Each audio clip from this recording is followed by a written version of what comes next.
Hey,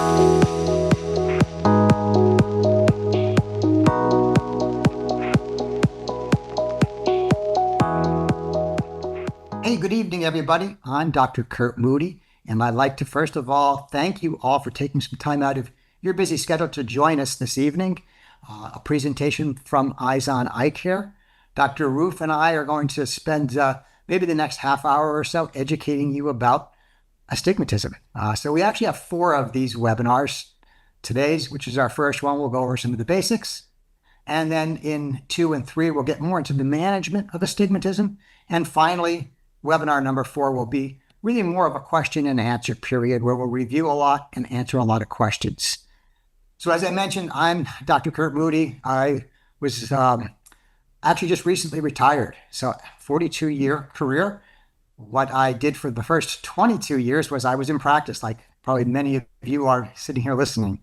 The next 20 years of my career, I spent at J&J, many different positions there, but mostly was involved in research and development and bringing products to market. The last couple of years was in regards to education, doing events just exactly like that. So that past 6 months I've been retired. Retired life's been going well, but I'm thrilled to be doing events like this. So with that being said, I'm going to toss it over to my co-host, Dr. Erin Roof. Erin, if you don't mind, just introduce yourself to the group. Yeah, thanks for coming out of retirement, Kurt. We appreciate that. I'm Erin Roof. I am chief of the cornea and contact lens service at the Southern California College of Optometry in Anaheim. I am an academic optometrist. I've done a lot of work looking at specialty contact lens wear and specifically at things like contact lens discomfort and looking for kind of unacknowledged reasons why our patients aren't happy with their contact lens wear. And astigmatism is a big one of those things. And I think we can always better address our patients' visual needs when it comes to both spectacle wear and contact lens wear. And that's really what we're going to talk about with this series over the next few sessions. So I think we're ready to get started with round 1. We'll get started tonight with a couple of poll questions just to kind of get your brain thinking and moving. And these are some topics that we're going to address over the course of this webinar and subsequent webinars as well. So the first question here is asking what amount of astigmatic correction would address at least 90% of our patients? So you can kind of noodle that in your mind. And our next poll question is, does regular astigmatic correction change with age from adolescence to adulthood? And you can see a few different options there. This one might make you think a little bit, but we're going to address this moving forward.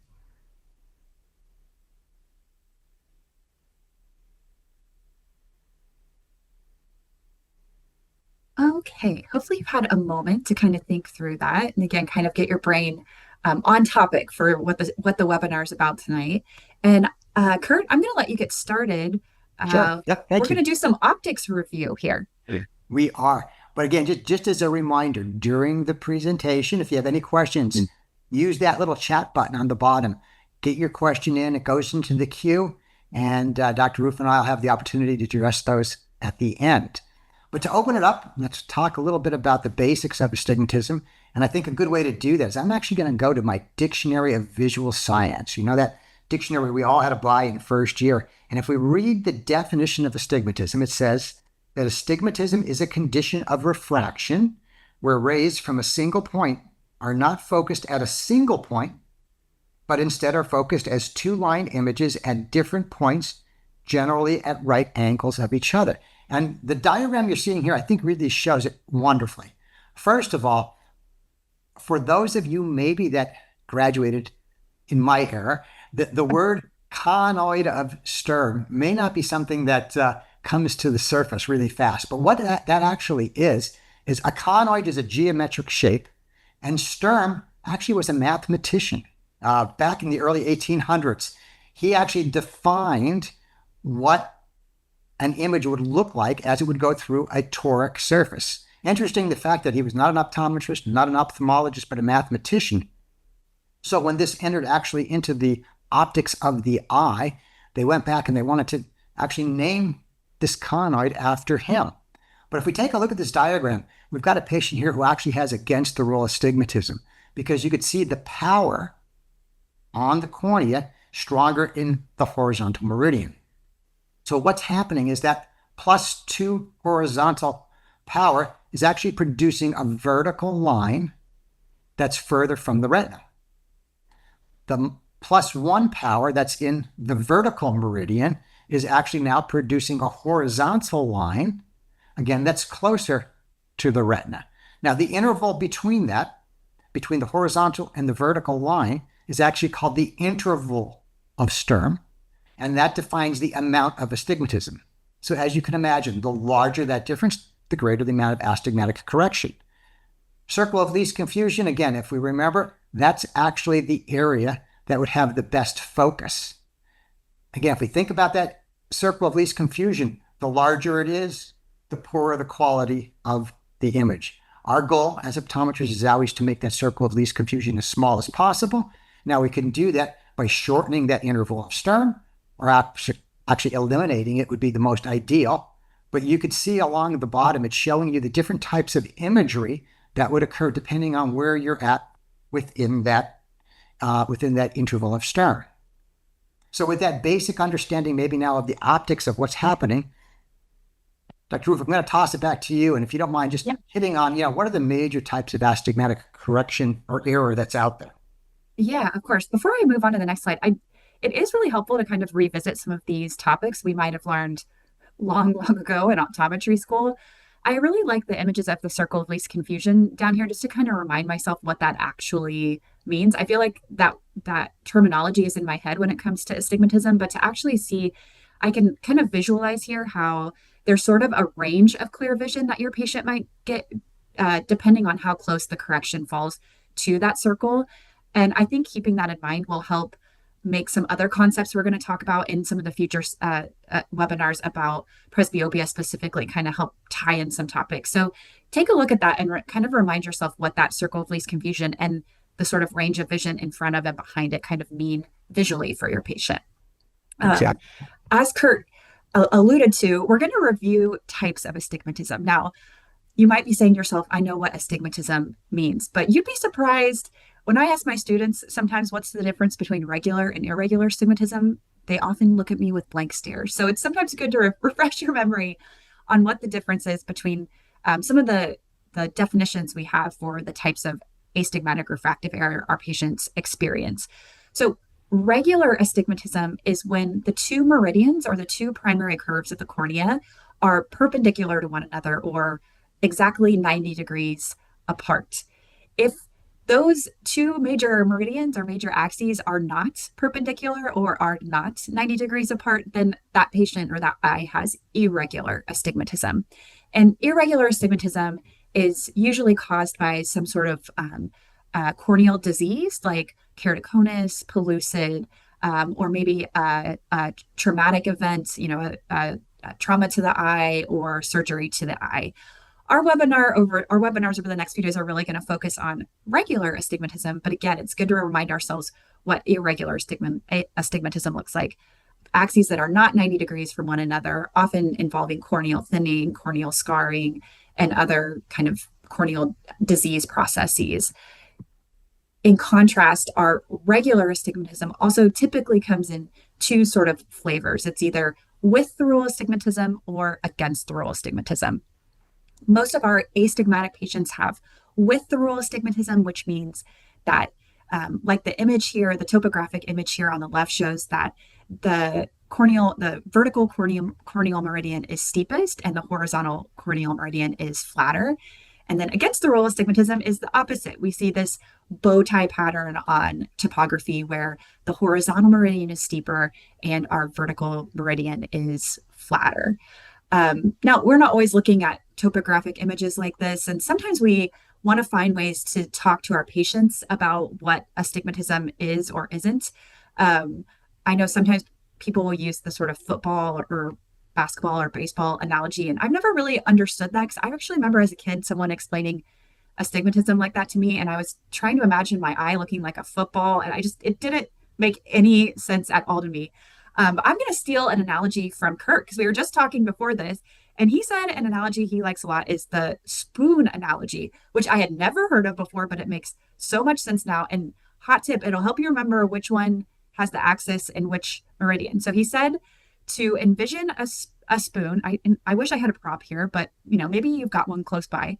And if you hold the spoon so that the handle is horizontal, then that means that that spoon is with the rule, right? Because it's going to be steeper in the vertical meridian, flatter in the horizontal meridian, and the spoon handle is at 180. So that tells you what axis your patient's going to be at. And then vice versa, if you hold the spoon so the handle is vertical, that's an against the rule spoon. So the horizontal meridian is steeper, vertical is flatter, and your spoon handle is in the 90-degree meridian. So that that is a great little analogy. I'm going to start using that with patients as well.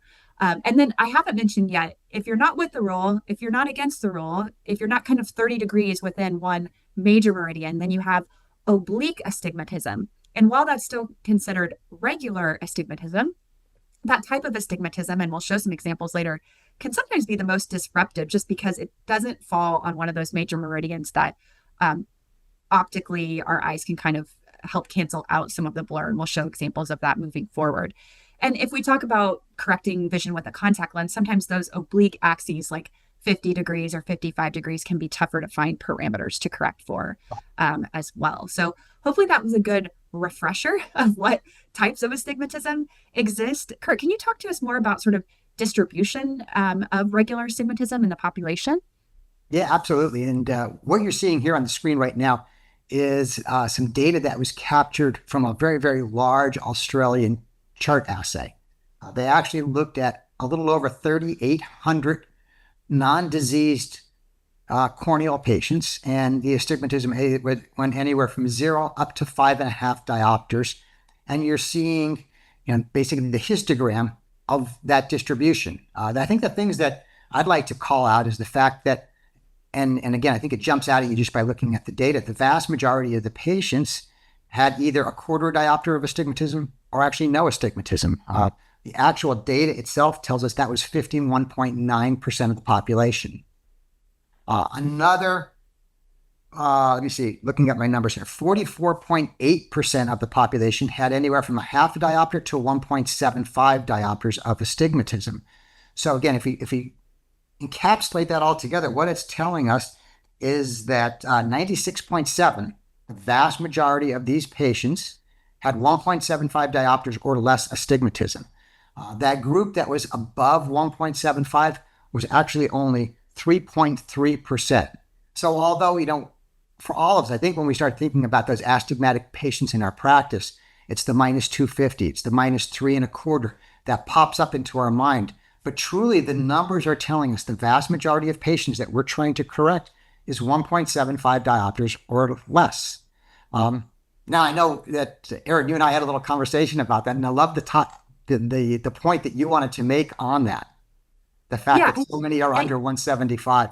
yeah, I think what that underlines, it should underline to us as, as eye care providers, is that most patients' magnitude of astigmatism is going to be pretty easily corrected. So 1.75 or below means there's a contact lens option for almost everyone, that magnitude in a pair of glasses is not going to be really bothersome to the patient.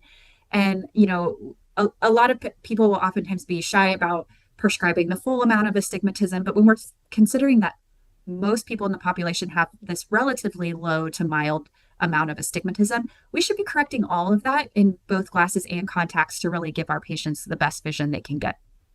And do you know, is there anything that kind of comes to mind in regards to either racial or regional differences in regards to distribution of astigmatism? Like I said, this was Australia, and Australia has a very diverse type of population. But is there anything that kind of sticks out in your mind as being more of an outlier or different? Yeah, that's a good question. I don't know much about Australian tendencies, but I know here in the United States, and this might vary depending on what region you're practicing in, we typically see higher magnitudes of astigmatism in populations like Hispanic populations or Native American populations. Those are also populations we tend to see more ectatic corneal conditions as well. So that may or may not be related, but we're not really sure. So that's something to keep in mind, depending on where you're practicing and the types of population you serve. Did you have any thoughts on maybe how astigmatism changes or doesn't with age, or what we see as far as age comes up? Yeah, man, this was a pretty interesting topic, just simply because I've lived it myself. And here again, here is the data. And when we think about astigmatism, I think a lot of us just arbitrarily think, what you're born with is what you stay with, unless, of course, you've got a disease condition. But this is really kind of telling us the truth there, that the fact that your astigmatic, this is your refractive astigmatic correction, stays relatively the same up until about maybe the fourth, fifth decade of life. And you can start to see from the data here. Once we get into that fourth, fifth decade of life and beyond, that group that's from a half a diopter to 1.75 starts to increase. And it's taking mainly away from those people that have no or very little astigmatism. So the grouping on the top is those folks that have actually have less than a half a diopter of astigmatism, so a quarter or none. And you're seeing that we're actually eating away from that group, and we're getting more patients in the minus 50 to minus 175. Now, I think that's important because for so many of our patients, maybe we've had an spherical contact or Yep. even spherical glasses. All of a sudden, they get into that fourth, fifth, sixth decade of life, and we're starting to get astigmatic correction.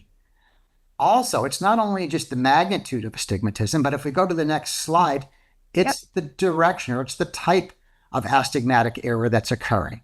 And again, if you take a look at this, you're going to see that, again, things stay relatively stable. The vast majority of our patients, up until about the age of 40, have with the rule astigmatism. That's that bottom kind of salmon color. But look what starts to happen from that fourth decade on up. All of a sudden, the folks in the oblique, that's that kind of middle section, it's not changing much. Mhm. But the people in that against the rule astigmatic group starts to increase. So really two major factors are occurring during those presbyopic years. We get an increase in astigmatism and a shift from with the rule to against the rule astigmatism. Now, Okay. I think the question is going to come up next. Visually, what's happening with these astigmatic patients? Yeah. What's kind of changing? Yeah, that's really fascinating. I feel like especially as our patients move through presbyopia, we're always talking about the ad and the presbyopia and the range of near vision. And I know I don't think commonly about, oh yeah, between 40 and 70, their astigmatism or the prevalence of astigmatism is increasing so much. We need to be thinking about that kind of concurrently with the presbyopic correction as well. Yes. Um, and here you can kind of see, you were talking about that change from, most people having with the rule to that moving towards against the rule as we age kind of throughout life. And this is kind of visually trying to just show an example of what uncorrected astigmatism might look like for those patients or for any patient that has it. So this is trying to visually represent about, I believe, a diopter and a half of uncorrected astigmatism. So that's a good amount of SIL, but I would argue that a lot of patients have a full diopter and are walking around uncorrected with that amount of astigmatism. So you can kind of see how the different flavors of regular astigmatism might look if they're uncorrected. Again, oblique being sort of the most visually disruptive because it's kind of blurry in every meridian that you don't benefit from any clarity in the horizontal or vertical there. And Kurt, you made a good point earlier when we were chatting that um, when we're looking at text, it's kind of more vertically oriented than horizontally. And so that I'm can make some flavors of astigmatism feel more clear or not if you kind of squint your eyes, try to squint that out. it's, yeah, um, Another thing I kind of wanted to just highlight here is that that previous slide was trying to show uncorrected astigmatism of kind of a significant magnitude, but we don't want to forget about correcting lower or smaller amounts of astigmatism because those can also impact our patient's vision and visual quality or sort of satisfaction with vision. So this visual example is showing a patient with 0.75 diopters of against the rule astigmatism. On the right, that's fully corrected with a toric contact lens, and on the left, it's not. It's this patient's just corrected with a spherical equivalent contact lens power. And you can see that while they might be able to read 20/20 on your chart with both, that the quality of the vision with that the spherical equivalent lens is much poorer compared to the correcting the full SIL. So while again in the previous slide we were showing sort of a more uh, advanced example of that with a higher magnitude of SIL, We can see visual differences here with just smaller amounts of SIL as well. Now, this is for patients who are presbyopic or not. I'm just talking about general distance refractive error here. But Kurt, is there anything specifically for presbyopes that we might want to think about when it comes to type of astigmatism? I might go back to the previous slide just to have that as a visual example while we talk that through. Yeah. And the point I'd like to simply make on this is the fact that, there's probably a reason why, as we're aging, there's a shift in that astigmatic correction. Because when we have an increase in against the rule astigmatism for the presbyope, remember that presbyope is losing accommodation. But the fact that against the rule astigmatic error can actually increase your depth of focus at near.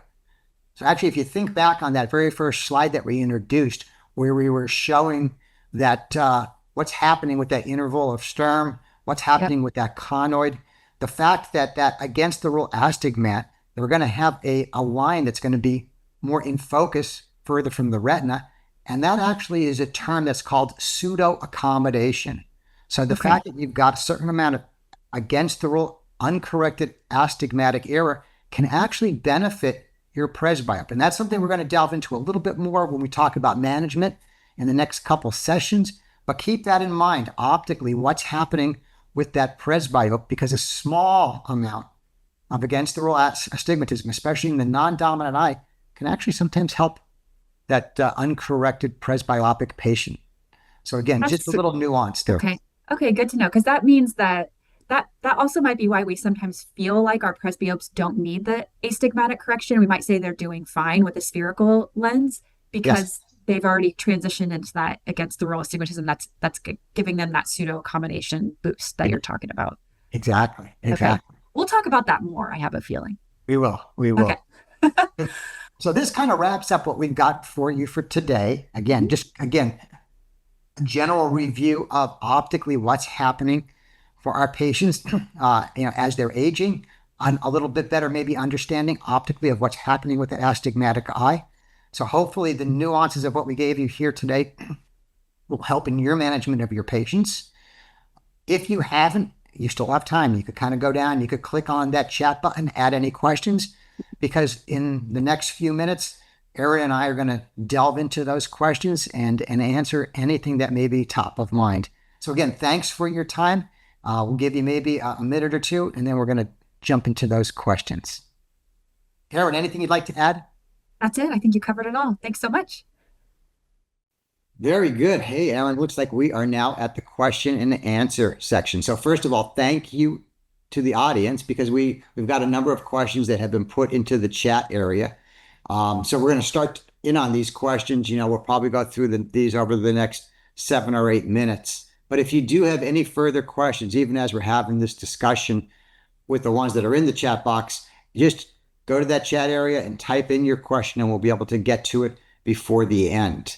So, Aaron, looking at what we've got in there, the very first one I see says, we got from an audience member, says, does the 3-to-1 ratio of spherical to astigmatic value of the RX still apply to soft contact lenses? What do you think? Yeah. So I think what this person is asking about is there was maybe in the past sort of a rule of thumb of when the magnitude of the SIL is about a third or more of the magnitude of the sphere, then that's when you should correct astigmatism with a toric lens, or that's when it's sort of worth your time and effort to do that. Yeah. My guess is that rule is from, a moment in time when our toric lenses were not very stable, or maybe didn't have great parameter options for our patients. So I would say that 3-to-1 ratio rule isn't important anymore. And in fact, we've got a lot of data now that shows that any magnitude of astigmatism is valuable to correct. So, that's why soft lenses come starting at 0.75 diopters. If your patient has that amount of vertex astigmatism, whether they have no sphere power or 6 diopters of sphere power, it's worth correcting. So I would say any meaningful amount of astigmatism is worth correcting. So I'm going to give you a little blast from the past here, because as I saw that question come up, and this is sometimes when you talk about things being really eerie, back in the turn of the century, in the 1990s, all toric lenses started at 1 diopter. And this kind of lets you know I've been around for a little while. I actually was the first author on a paper. I'm going to actually hold it up here. And Oh, it's fitting low astigmats with a soft toric contact lens. I was first author. Sheila Hickson Kern was the second author. And it was this research that was done by Visticon at the time that showed that patients were sensitive to 0.75 diopters of uncorrected astigmatism. And this research is what then caused Visticon to be the first company to offer a 0.75 diopter toric lens, wow. which we now have in the industry. So Which it's now not, everybody does that. yeah, yeah. And Yeah, I think just like you said, the fact we've got better lenses that are out there that are more stable, they're more reproducible. They weren't, I could tell you, in the 80s and the 90s.